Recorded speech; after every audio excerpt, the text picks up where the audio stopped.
नमस्कार. ब्रेकनंतर पुन्हा एकदा आपलं स्वागत आहे.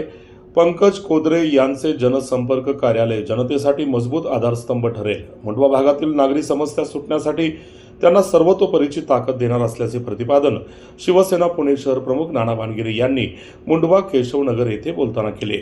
शिवसेना व्हीजीएनटी जिल्हा प्रमुख पंकज कोदरे यांच्या जनसंपर्क कार्यालयाचा उद्घाटन समारंभ मोठ्या जल्लोषात नुकताच संपन्न झाला. यावेळी उद्घाटक या नात्याने नाना भानगिरे हे बोलत होते. या प्रसंगी व्यासपीठावर शिवसेना व्हीजीएनटी राज्यप्रमुख बाळासाहेब किसवे, सर्वेस करचे, संभाजीनगर महिला जिल्हा प्रमुख पद्मजाताई इंगवले, ओबीसी व्हीजीएनटी महिला आघाडी जिल्हा प्रमुख चव्हाणताई, जनसेविका जयश्री पंकज कोदरे, उपजिल्हा प्रमुख अमर घुले, उपशहर प्रमुख विकी माने, दत्ता खवळे, चाकण शिवसेना शहर प्रमुख महेश शेवकरी, शिवसेना नेते खन्नासिंग कल्याणी, गणेश कांची, विशाल मिरेकर, अक्षय तारू, शैलेश शेलार, दीपक कुलाळ, उमेश पांढरे, तुषार मरळ, आरिफ पटेल, महिला नेत्या निशिगंधा थोरात, स्मिता साबळे, शीतल गाडे, आशा कांबळे, प्रज्ञा आबनावे, भाजपा नेते दादा खोदरे, राष्ट्रवादीचे नेते जितीन कांबळे, देवेंद्र भाट, आरपीआय अध्यक्ष महादेव दंदी, किशोर दाहेरकर, सागर कोदरे, रवी कोदरे, गोरे साहेब, गौरीताई पिंगळे आदी मान्यवर, पुणे शहरातील पदाधिकारी, शिवसैनिक, करमाळा तालुक्यातील कोल्हापूरचे शिवसैनिक, नागरिक उपस्थित होते. राज्यात 100 ओबीसी नगरसेवक असून येणाऱ्या मनपा निवडणुकीत पुण्यामधून पहिला ओबीसी नगरसेवक पंकज कोदरे असतील असा विश्वास शिवसेना व्हीजीएनटी राज्यप्रमुख बाळासाहेब किसवे यांनी यावेळी बोलताना व्यक्त केला. या प्रसंगी शिवसेनेत साहिल परदेशी, सागर शेळके यांच्यासह असंख्य कार्यकर्त्यांनी जाहीर प्रवेश केला. पाहूया या कार्यक्रमाचा हा वृत्तांत. की खऱ्या अर्थाने केशवनगर आसन, मुंडवा आसन या परिसरातल्या नागरिकांच्या समस्या सुटल्या पाहिजे. ज्या काही मूलभूत सुविधा या भागामध्ये वंचित आहे आणि येणाऱ्या काळामध्ये आमच्या इथील नागरिकांना प्रश्न सोडत असताना कुठेतरी त्यांना एखादी जागा उपलब्ध झाली पाहिजे आणि त्या जागेतून नागरिकांचे प्रश्न सुटले पाहिजे. म्हणून त्यांनी आज या ठिकाणी शिवसेना पक्षाचं जनसंपर्क कार्यालयाचं उद्घाटन करून इथल्या नागरिकांना या ठिकाणी दिलासा दिल्याचं काम या माध्यमातून होणार आहे. त्याबद्दल आपल्या सर्वांच्या वतीने त्यांनी टाळ्या वाजून आदरणीय पंकजजी कोदरे यांचं स्वागत करावं. आपण बघितलं असन गेले अनेक वर्ष सत्ता ग्रुपच्या माध्यमातून अनेक नागरिकांना, तरुणांना जोडण्याचं काम त्या ठिकाणी केलेलं आहे. वर्षभर सामाजिक आसन, शैक्षणिक आसन, धार्मिक आसन, विविध क्षेत्रामध्ये विशेष करून दहीहंडीच्या माध्यमातून पंकजजी कोदरे यांनी मुंडवा, केशवनगर अनेक परिसरामध्ये तरुणांना खऱ्या अर्थाने वाव देण्याचं काम, एकत्र आणण्याचं काम त्यांनी या ठिकाणी केलेलं आहे. सत्ता ग्रुपच्या माध्यमातून अनेक कामं या ठिकाणी पंकजजी कोदरेंनी केलेले आहे. या केशवनगर मुंडवामधील जो ज्वलंत प्रश्न आहे तो म्हणजे वाहतुकीचा प्रश्न सुटला पाहिजे.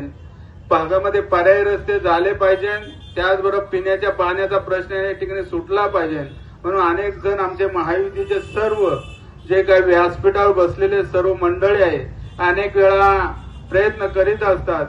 गेल्या महिन्यामध्ये मी आसन या भागाचे लोकप्रिय आमदार चेतनजी तुपे असतील, त्यावेळेस त्याचबरोबर आदरणीय आमदार योगेश अण्णा टिळेकर, आम्ही सर्वांनी एक महायुती म्हणून आयुक्तासोबत बैठक घेतली आणि विशेष करून मुंडवा आणि केशवनगरच्या भागामध्ये जे अनेक प्रश्न प्रबलित आहे, पण ते प्रामुख्याने वाहतुकीचा प्रश्न असन, मुंडवा चौकातला उड्डाण पूल असन, केशवनगर मांजरीला जाणारा जो रस्ता आहे, गेल्या अनेक वेळेस आपण बघत असन 1.5 ते 2 तास आपल्याला या वाहतुकीला समोर जावं लागतं.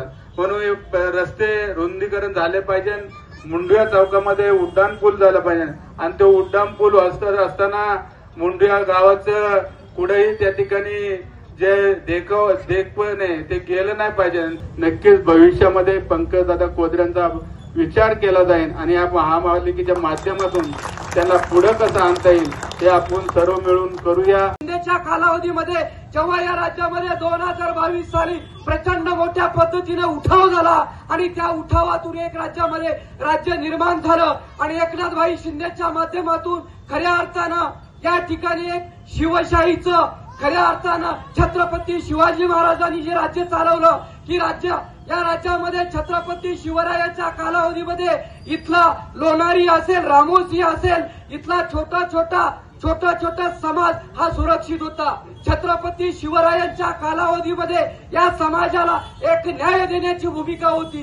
परंतु 1993च्या नंतर या राज्यामध्ये खाऊचा धोरण आलं, जागतिकीकरण आलं, उदारीकरण आलं, चंगळवाद आला आणि सगळ्या खाजगीकरणाच्या लाटेमध्ये हा इथला माझा छोटा छोटा घटक, व्हिजन मधला ओबीसीतला घटक याच्या रोजगाराचे प्रश्न निर्माण झाले. नानासाहेब, या ठिकाणी नंदीवाला असेल, कैकाडी असेल, रामोशी असेल, रोज येणारा गावातला पांगुळ असेल, जोशी असेल, गुडगुडा जोशी असेल, हे सगळी लोक अस्तावित झाली. रोजगाराचे प्रश्न निर्माण झाली. परंतु हीच भूमिका जेव्हा आदरणीय एकनाथभाई शिंदेसोबत संवाद झाला तेव्हा भाईंनी या राज्यामध्ये एक भूमिका घेतली. तुम्हाला लक्षात आलं असेल, या राज्यामध्ये शिवसेना कुठल्याही जाती धर्माला, कुठल्याही जातीला थारा न देता तत्कालीन शिवसेना प्रमुख आदरणीय वंदनीय बाळासाहेब ठाकरेंनी या राज्यामध्ये मराठी तरुणाला रोजगार दिला पाहिजे, हिंदुत्वाचा विचार केला पाहिजे, हा सगळा विषय घेऊन या राज्यामध्ये शिवसेना जन्माला घातली. परंतु कालांतराने प्रत्येक टप्प्यामध्ये दशकावर या ठिकाणी पक्षाची भूमिका बदलत गेली. शिवसेनेचीच नाही, प्रत्येक पक्षाची.